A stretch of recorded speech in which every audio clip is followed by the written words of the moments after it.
소련이 하늘로부터 급하고 강한 바람 같은 소리가 있어 그들이 앉아놓은 집에 가득하며 마치 불의 혀처럼 갈라지는 것들이 그들에게 보여 각 사람 위에 하나씩 임하여 있더니 그들이 다 성령의 충만함을 받고 성령이 말하게 하심을 따라 다른 언어들로 말하기를 시작하니라. 영국의 한 귀족이 인도의 한 영주에게 트럭을 한 대를 선물했습니다. 트럭을 선물로 받은 영주는 몹시 기뻐했을 것이고, 그 이후로 얼마 시간이 지난 다음에 영국 귀족이 인도의 영주에 사는 곳을 다시 방문을 해서 깜짝 놀라고 말았습니다. 왜냐하면 이 영주가 땀을 뻘뻘 흘리면서 트럭을 끌고 다니고 있었기 때문에 그렇습니다. 귀족은 영주에게 이 트럭은 사람이 끌고 다니는 것이 아니고 사람과 짐을 싣고 다니는 것이라고 알려주면서 운전 방법도 가르쳐 주었다고 합니다. 우리가 신앙생활을 함에 있어서 트럭을 끌고 다니는 것과 같이 내 힘으로 또 내 방법으로 신앙생활을 하게 되어지면 힘들고 고통스러울 수밖에 없다고 하는 것입니다.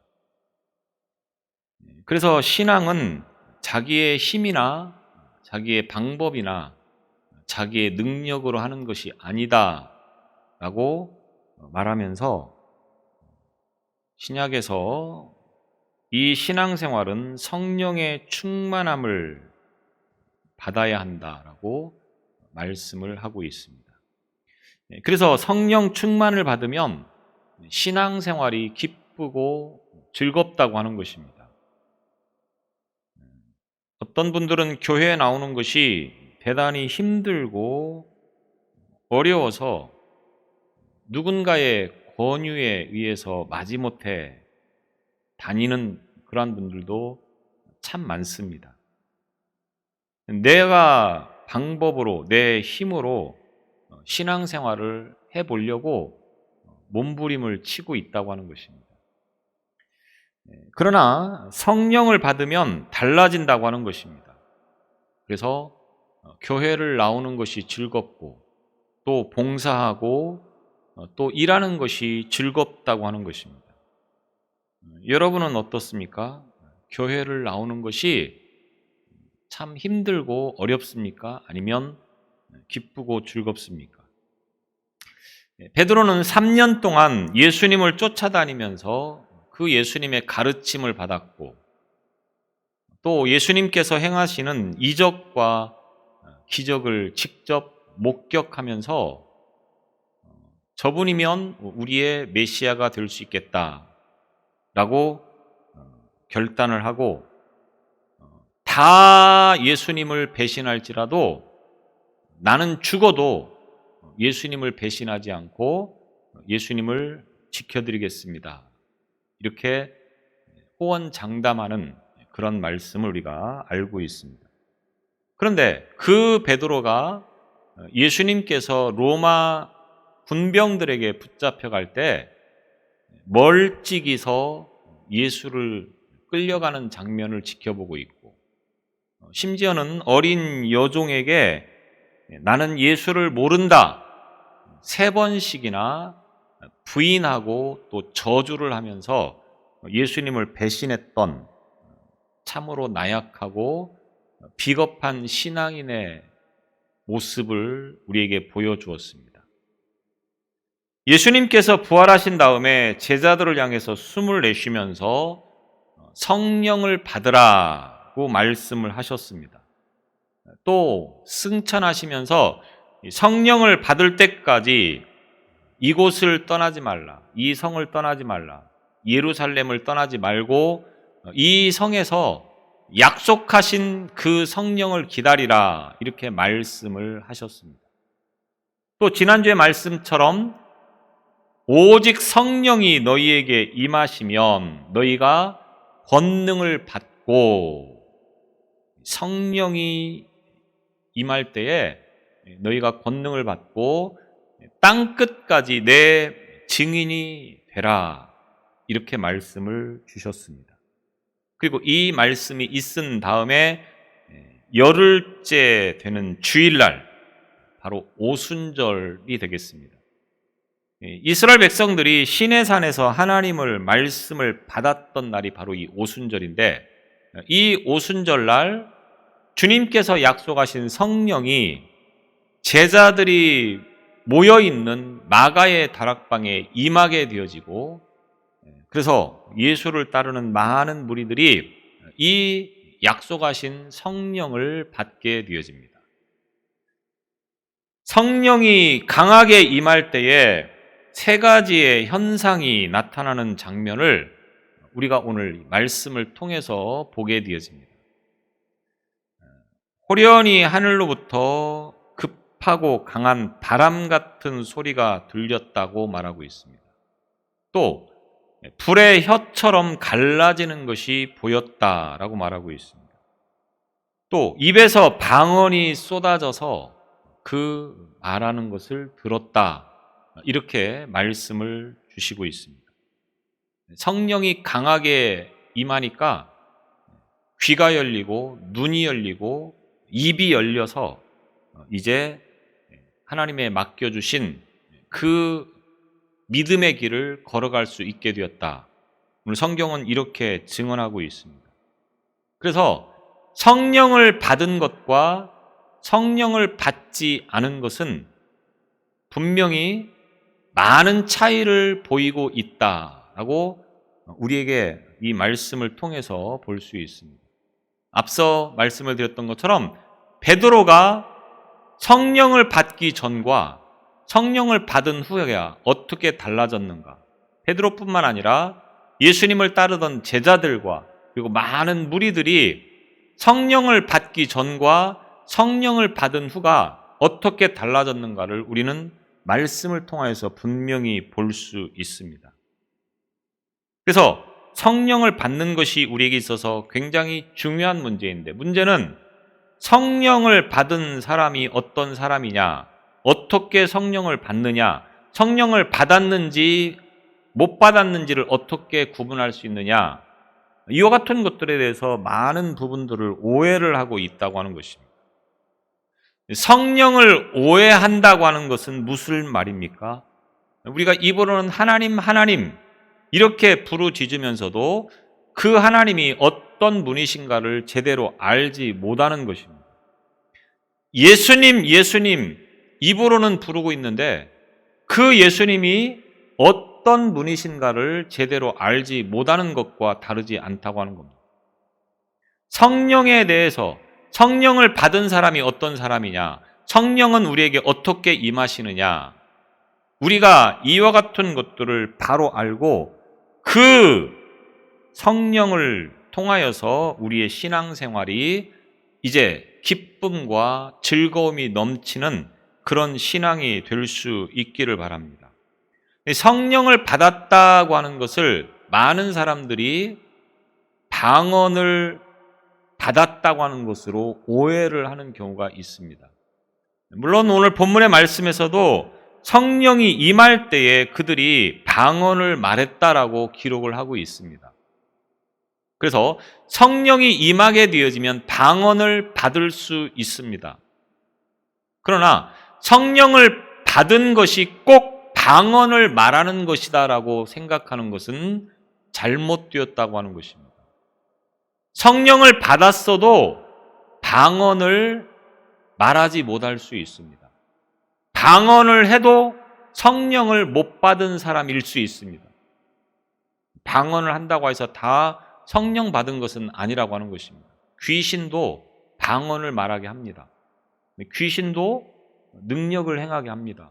그렇기 때문에 성령을 받았다고 하여서 모든 사람이 다 방언을 말하고 방언을 받은 사람이 다 성령을 받은 사람이다, 이렇게 정의를 내리는 것은 옳지 않다라고 하는 것입니다.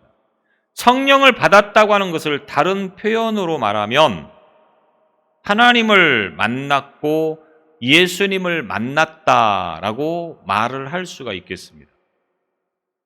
자꾸 다른 것과 결부를 시키기 전에 성령 받은 사람은 하나님을 만난 사람이고 예수님을 만난 사람이라고 하는 것입니다. 성령이 무엇입니까? 성령을 다른 말로 하면 보이지 않는 하나님, 이렇게 말씀을 드릴 수가 있겠습니다. 하나님은 영이신 분이기 때문에 우리가 눈으로 그 하나님을 볼 수 없습니다. 그 하나님께서 우리처럼 육신의 몸을 입고 이 세상에 오신 분이 바로 누구십니까? 예수님입니다. 그래서 예수님을 본 것은 곧 하나님을 본 것이고, 예수님을 만난 것은 곧 하나님을 만난 것이고, 예수님을 믿는 것은 곧 하나님을 믿는 것이라고 하는 겁니다. 그런데 그 하나님은 영이시기 때문에 달리 이름을 붙이면 성령이다, 이렇게 말씀을 드릴 수가 있다고 하는 것입니다. 그래서 하나님과 성령과 예수님은 한 분이시다. 우리는 이렇게 신학적으로 삼위일체라고 하는 그런 표현을 쓰는데, 여튼 성령이라고 하는 것은 다른 것이 아니고 하나님을 성령이다, 이렇게 말씀을 드릴 수가 있다고 하는 것입니다. 그래서 성령을 받았다, 이 말은 하나님께서 내 안에 거하신다, 이렇게 말씀을 드릴 수가 있는 것입니다. 성령을 받았다, 이 말은 곧 예수님이 내 안에 거하신다, 이렇게 말씀을 드릴 수가 있다고 하는 것입니다.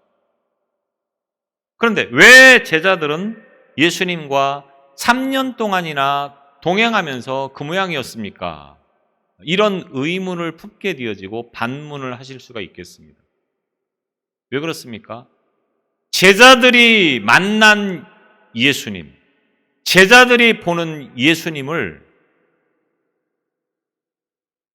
육적인 눈으로만 바라보았기 때문이다, 이렇게 말씀을 드릴 수가 있겠습니다. 영이신 하나님을 육적인 눈으로 바라보면서 예수님을 따라다녔기 때문에 그렇게 되었다, 이렇게 말씀을 드릴 수가 있겠습니다. 무슨 말입니까? 예수님을 만나서 내가 어떤 기대하는 것들, 그런 것들만을 예수님을 통하여서 바라보았다라고 하는 것입니다. 쉽게 말해서 우리가 예수를 믿으면 승진을 잘한다고 하더라, 예수님을 믿으면 사업이 잘 된다고 하더라, 예수님을 믿으면 부자가 된다고 하더라, 이런 생각만을 가지고 예수님을 쫓아다니는 것을 육적인 눈으로 예수님을 본다, 이렇게 말을 할 수가 있다고 하는 것입니다. 오늘 저와 여러분이 예수님을 따름에 있어서, 예수님을 믿음에 있어서 육적인 눈으로 세상에서 잘 되고 세상에서 형통하고 하는 것만을 추구하면서 예수님을 따른다고 하면 제자들과 다를 바가 없는 신앙생활을 하고 있는 것입니다. 영적으로 보아야 된다고 하는 것입니다. 영적으로. 이 말은 무슨 말입니까? 환경과 상황에 구애받지 않는 믿음을 가지고 예수님을 따르는 것을 의미하는 것이라고 할 수가 있겠습니다. 예수님을 믿는 순간부터 상황이나 환경이 하루아침에 뒤바뀌는 것이 아닙니다. 물론 그런 경우도 있을 수는 있겠죠. 그러나 다가 아니라고 하는 겁니다. 상황이나 환경이 하루아침에 뒤바뀌는 것도 사실은 예수님을 더 잘 믿고 예수님을 분명하게 믿어서 그 예수님의 일들을 감당하도록 하시기 위한 하나의 방법인 것이지, 그것이 목적이 아니라고 하는 겁니다. 예수님을 믿어도 상황이나 환경이 전혀 달라지지 않는 분들이 참 많습니다. 그러면 예수님이 없는 것입니까? 그렇지 않다고 하는 겁니다. 비록 상황이나 환경은 달라지지 않았지만 내 마음속에 예수님이 계시고 내 마음속에 하나님이 계시면 즐겁고 기쁩니다. 왜? 상황 때문에, 환경 때문에 기쁜 것이 아니고 우리에게 있어서 영원한 소망이신 그 예수님이, 하나님이 나와 함께 하시니까 그것으로 기쁜 것입니다. 이 땅의 것들이 우리에게 기쁨을 주고 만족을 주면 얼마나 갑니까? 누차 말씀을 드리는 문제이지만 세상의 것으로 기쁘고 즐겁고 만족한 거 얼마 안 갑니다. 술을 몽땅 마시고 너무 기쁘고 즐겁습니까? 얼마나 갑니까? 하룻밤 자고 나면 머리 깨지는 일밖에 안 남습니다. 모든 것들이 이 세상의 기쁨과 즐거움이 나에게 주어지지만 그러나 그것은 잠깐일 뿐이라고 하는 겁니다. 그런데 하나님과 예수님께서 나에게 주시는 것은 뭡니까? 잠깐의 그 즐거움과 기쁨과 만족이 아니고 영원한 하늘의 소망을 우리에게 주신다고 하는 것입니다. 그래서 그것을 바라보면서 나아가기 때문에 우리가 그분이 내 안에 계시면 내가 어떤 상황이나 환경에 상관없이 기쁨과 소망이 넘치게 되어진다라고 하는 것입니다. 그래서 성령 받았다 이 말은 무슨 말입니까? 예수님이 내 안에 계시고 하나님이 내 안에 계시는 것을 의미하는 것이 됩니다. 그래서 하나님이 언제나 우리와 함께 하신다. 그래서 세상 끝날 때까지 너희와 항상 함께 있을 것이다. 우리에게 이렇게 약속을 해 주셨습니다. 이것이 곧 성령 받은 사람에게 주어지는 말씀인 것입니다. 우리와 함께 계시는 성령님, 우리와 함께 계시는 하나님. 그런데 우리는 그 하나님이 나와 함께 계심을 내가 믿지 못하고 그것을 의심하면서 살아가고 있다고 하는 것입니다. 성령 강림이 뭡니까? 하나님이 나와 함께 계심을 깨닫는 것입니다. 성령 충만이 뭡니까? 그 깨달음이 충만한 것을 말하는 것입니다. 깨닫는 것이라고 하는 것이 무엇입니까? 머리로 아는 것을 깨닫는 것이다. 이렇게 말하지 않습니다.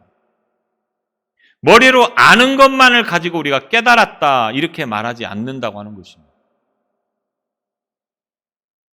깨닫는다고 하는 것은 내 마음으로 깨닫는 것이고 내 가슴으로 깨닫는 것을 의미하는 것입니다. 그래서 성령 받을 때 아까 나타났던 그 세 가지의 징조를 통해서 귀가 열리고 입이 열리고 눈이 열리는 그런 상황을 통하여서 우리가 무엇을 봅니까? 환경이나 상황을 보는 것이 아니고 하나님을 보고 하나님의 나라를 보면서 살아가는 것을 의미하는 것이라고 하는 것입니다. 그래서 성령을 받았다고 하면서도 그 삶 속에서 예수 그리스도가 나타나지 않으면 그것은 성령 받았다고 할 수가 없습니다. 내가 내 삶을 통하여서 얼마만큼 예수 그리스도를 증명하며 살아가고 있습니까? 그것이 눈에 보이지 않으면 그것은 성령 받은 사람이 아니라고 하는 것입니다. 성령 받은 사람은 반드시 그 속에서 예수 그리스도가 나타나고 증명되어지는 삶을 살게 돼 있다고 하는 것입니다. 방언을 말하지 못해도 예언을 하지 못해도 세상 말로 오도방정을 떨지 않아도 성령을 받으면 그 삶을 통하여서 예수 그리스도가 반드시 드러나게 돼 있다라고 하는 겁니다. 다른 말로 하면 사람들이 볼 때 저 사람은 예수님을 만난 사람이구나. 저 사람은 예수님을 믿는 사람이구나. 저 사람은 그 속에 예수님을 모시고 살아가는구나. 이렇게 보여줄 수 있어야 된다고 하는 겁니다. 그렇게 살지 못하고 있다고 하면 그것은 한번 생각해 볼 문제라고 하는 것입니다. 교회를 다니는 거하고 크리스찬으로서의 정체성을 가지고 살아가는 것은 분명히 다르다고 하는 것을 우리가 잘 알고 있지 않습니까? 교회를 다니는 사람하고 예수님을 믿는 사람은 분명히 다르다고 하는 겁니다. 교회를 다니는 사람은 그냥 교회를 다닐 뿐입니다. 그러나 예수님을 믿는 사람은 모든 가치관이나 정체성이 다르다고 하는 겁니다. 교회 안에서만 다른 것이 아니고 모든 생활 속에서 다 다르다고 하는 것입니다. 어떻습니까? 교회 안에서의 모습과 교회 밖에서의 모습이 어떻습니까? 늘 한결같이 분명히 사람들이 볼 때 저 사람은 예수님이 저 속에 있구나라고 하는 것을 보여주는 삶을 살아가는 것이 비로소 그리스도인의 삶이고 예수를 믿는 삶이라고 하는 것입니다. 예수님께서 내 죄를 대속하시기 위해서 죽으셨습니다. 다들 그렇게 말을 합니다. 그리고 다들 그렇게 알고 있습니다. 근데 문제는 내가 그 사실을 정말로 믿고 있느냐? 예수님께서 나를 위해서 십자가에 죽으셨다고 하는 것을 믿느냐라고 하는 겁니다. 예수님께서 다시 살아나신 것을 믿고 있느냐라고 하는 것입니다. 오랫동안 교회를 다니면 다 알고 있는 거죠. 알고 있는 것과 믿는 것과는 다르다고 하는 것을 우리는 분명히 구분할 수 있어야 되겠습니다. 시골에서 어렵게 목회를 하시는 가난한 목사님이 간증을 합니다. 목사님에게는 5살짜리 딸이 있었는데 이 철없는 아이가 집안 형편도 모르고 예쁜 옷을 사달라고 계속해서 졸라댑니다. 목사님 내에는 하도 졸라대니까 어쩔 수 없이 사주겠다고 약속을 합니다. 물론 당장 돈이 없어서 사줄 형편은 못 됩니다.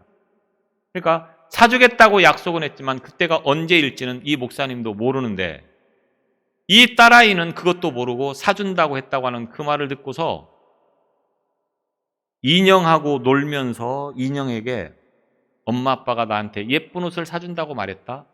자랑을 하는 겁니다. 또 밖에서 놀고 있는 강아지에게 나가서 엄마 아빠가 나한테 예쁜 옷 사준다고 했다? 자랑을 하고 다니는 겁니다. 그 모습을 보면서 이 목사님이 회개했다고 합니다. 내가 저 딸만한 믿음을 가지고 있었습니까? 이 딸아이는 엄마 아빠가 사준다고 하는 것을 믿고 저렇게 자랑을 하고 다녔는데 나는 목회자로서 하나님을 믿는다고 하면서 과연 얼마만큼 내가 하나님께서 주신다고 하는 것을 의심하지 않고 그것을 믿었습니까? 회개했다고 하는 것입니다. 내 자신이 확실하게 믿지 못하는데 목숨 내걸고 자신의 일을 감당할 수 있겠습니까? 그렇게 할 수 없습니다. 그래서 베드로가 호언장담했지만 막상 예수께서 십자가에 달려 죽으시니까 로마 군인들에게 끌려가니까 그 예수를 부인하고 저주까지 해버리는 것입니다. 그런 베드로가 성령을 받으니까 어떻게 됩니까? 완전히 다른 사람이 되어버린 것을 볼 수 있습니다. 그래서 성령 받은 사람은 성령 받지 않은 사람과 분명히 다르다고 하는 것입니다. 오늘 우리가 예수님을 만난 사람과 예수님을 만나지 않고 교회를 다니는 사람과는 분명히 다르다고 하는 것을 기억해야 되는 것입니다. 성령이 강림할 때 3가지 현상이 나타난 것을 말씀을 드리면 먼저 뭡니까? 모든 사람의 귀가 열리게 됨을 봅니다. 2절에 보면 호련히 하늘로부터 급하고 강한 바람 같은 소리가 있어 그들이 앉은 온 집에 가득하며 귀가 열려야 하나님의 말씀을 들을 수 있지 않겠습니까? 하나님의 말씀을 들어야 하나님을 믿을 수 있지 않겠습니까? 믿음은 들음에서 난다고 성경은 말하고 있습니다. 들어야 한다고 하는 것입니다. 하나님의 말씀을 들어야 하는 것입니다. 이렇게 말하면 늘 하나님의 말씀을 듣습니다. 이렇게 답변하실 수도 있겠죠. 와서 설교를 들으니까. 여기서 듣는다고 하는 것은 무엇을 말하는 것입니까? 그냥 듣고 가만히 앉아있는 것을 의미하는 것이 아닙니다. 그 말씀이 내 속에서 뿌리를 내릴 수 있도록 그 말씀을 들어야 한다고 하는 것입니다.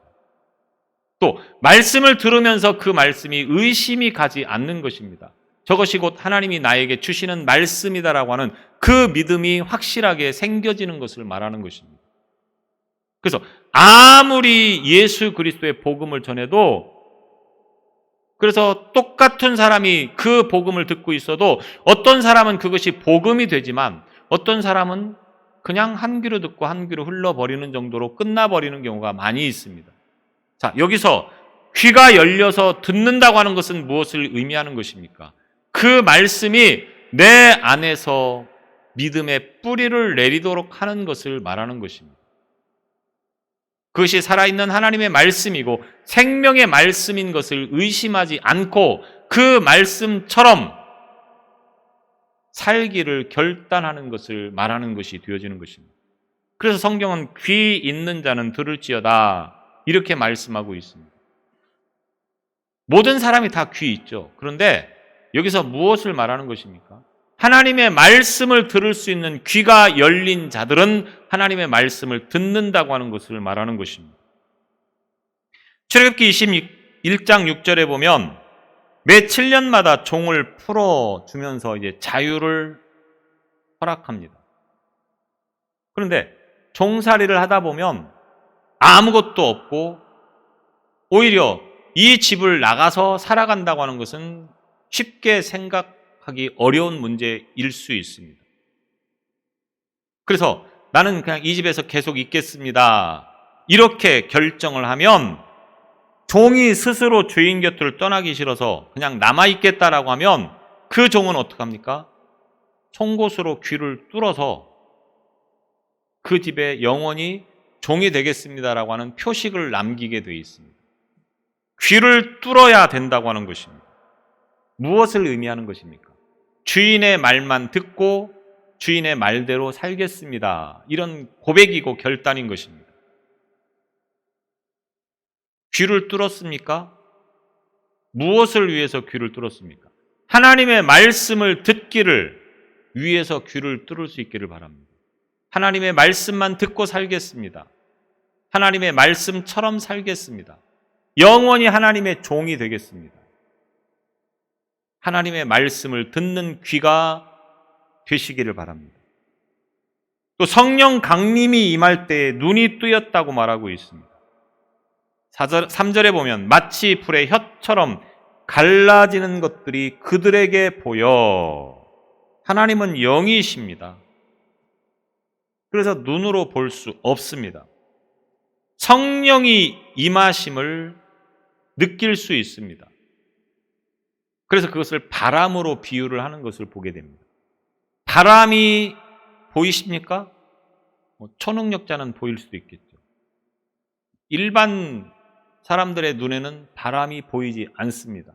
그런데 바람이 부는 것을 알 수 있습니까? 없습니까? 알 수 있습니다.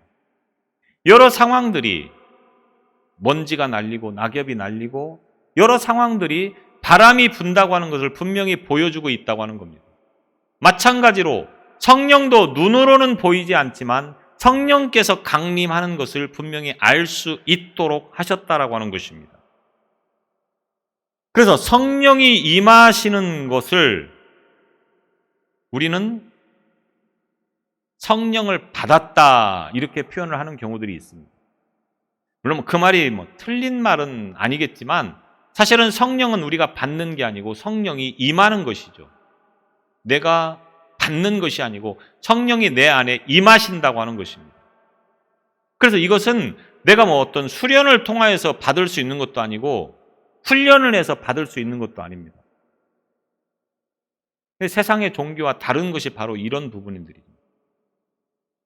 에스겔 선지자가 그발 강가에서 조국의 하늘을 바라보며 눈물을 흘릴 때 성령이 임했다라고 말하고 있습니다.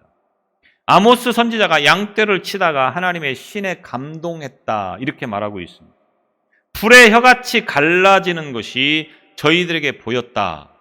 성령이 임할 때에 믿음의 눈이 뜨여져서 영적인 세계를 보게 된다고 하는 것을 말하는 것입니다. 본래 하나님께서는 인간에게 영적인 것을 볼 수 있는 눈을 주셨습니다. 그런데 사탄의 유혹에 넘어가서 범죄하는 순간 그 영적인 눈이 감겨지게 되어지고 육적인 눈만 뜨여지게 됩니다. 그래서 모든 보이는 것은 다 육적인 것이 되어집니다. 그러나 성령께서 그 안에 강림하실 때 이 감겼던 영적 눈이 다시 뜨여진다고 하는 것입니다. 오늘 저와 여러분이 영적인 눈으로 세상을 볼 수 있기를 바랍니다. 또 성령이 임할 때 그들의 입이 열렸다. 4절을 통해서 보면 다른 언어들로 말하기를 시작하니라. 성령이 말하게 하셔서 다른 언어들을 말하게 하였다. 이 말은 무슨 말입니까? 성령께서 그 입을 열어주셔서 복음을 말하게 했다라고 하는 것입니다. 우리의 입이 무엇을 말하는 입입니까? 무엇을 위해서 존재하는 입입니까? 복음을 말하게 하기 위해서입니다. 하나님의 말씀을 말하게 하기 위해서 주어진 것이라고 하는 것입니다. 우리가 신앙생활함에 있어서 내 힘으로 방법으로 할 수 있는 것이 무엇이라고 생각하십니까? 아무것도 없습니다. 내가 봉사하는 것 같고, 내가 헌신하는 것 같고, 내가 충성하는 것 같지만 사실은 내 힘으로 할 수 있는 것이 아무것도 없다고 하는 겁니다. 우리의 신앙생활이 왜 힘듭니까? 내가 하려고 하기 때문에 그렇습니다. 신앙은 내 힘으로 하는 것이 아닙니다. 성령께서 내 안에 오셨을 때, 그래서 내가 예수님을 만나고 하나님을 만날 때 우리가 그 힘을 공급받아서 신앙생활을 제대로 할 수 있다고 하는 것입니다. 우리의 신앙은 성령께서 내 안에 역사하셔서 그 주시는 힘으로 주어진 사명을 감당하는 삶이 될 수 있기를 바랍니다. 내가 어느 곳에서 무엇을 하든지 성령께서 내 안에 역사하심을 통하여서 내 모습을 볼 때 모든 사람들이 저 안에 예수 그리스도가 있구나, 저 안에 하나님이 있구나, 저의 삶이 예수 그리스도에게 붙잡힌 바 되어지는 삶이구나, 이와 같이 증거되어지는 그 믿음과 신앙이 될 수 있기를 바랍니다. 어둡고 캄캄한 세상이지만 내 안에 성령이 있으면 내 삶을 통해서 곧 세상 모든 일들이 아름답게 변화되어져 간다고 하는 이 소망을 가지고 성령의 힘을 힘입어서 승리하는 오늘 저와 여러분의 삶이 되시기 바랍니다. 기도하시겠습니다. 우리들은 아무것도 할 수 없음을 수많은 삶의 과정들을 통하여서 경험하게 되어집니다. 내 힘으로 할 수 없는 것이 너무나도 많기에 주님 앞에 엎드립니다. 성령께서 내 안에 오셔서 나의 삶을 이끌어 주시고 이제는 그 성령의 능력을 힘입어서 믿음으로 승리하는 삶이 되어지기에 부족함이 없도록 인도하여 주옵소서. 우리의 귀가 열려서 하나님의 음성을 듣게 하시고 우리의 눈이 뜨여서 하나님의 나라를 보게 하시고 우리의 입이 열려서 복음을 말하는 믿음이 되어지도록 역사하여 주옵소서. 예수님 이름으로 기도드리옵나이다.